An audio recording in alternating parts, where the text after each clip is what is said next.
18 de augustus, dat in opening of sealed bids, para aqui riba.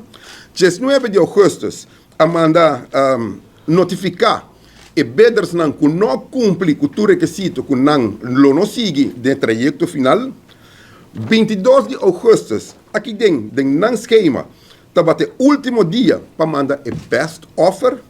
E 8 de setembro, de acordo com a própria agenda, tá dando o ganador conhecimento na também Award of Supply Agreement to the successful bidder, que de caso que é o resultado de uma companhia trafigura, com a Gana, etc.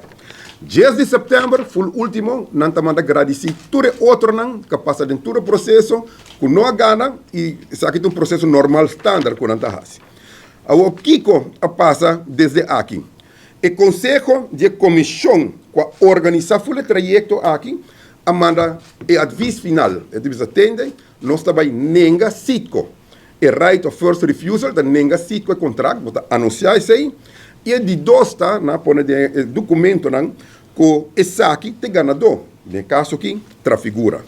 Seguindo o processo, nós temos uma carta, data 3 de outubro, onde corretamente o diretor afirma e te manda para Sitco, explicando, agradecendo, explicando que está terminado o contrato, mas tem em conta que dentro do próprio contrato tem 90 dias que está conta e não põe fecha de carta que desde 1 de janeiro de 2026 uma outra companhia lo toma over e agradecendo corretamente. Sabe que toma lugar também.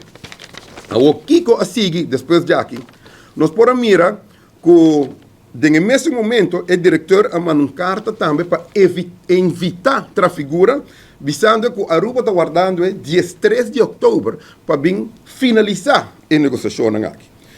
No projeto, que o diretor, quando manda carta de terminar o contrato, de acordo com o Conselho de Comissão, 3 de outubro, ele manda invitar o ganador para vir a Aruba, dia 3 de outubro, o diretor aguarda mandar casa.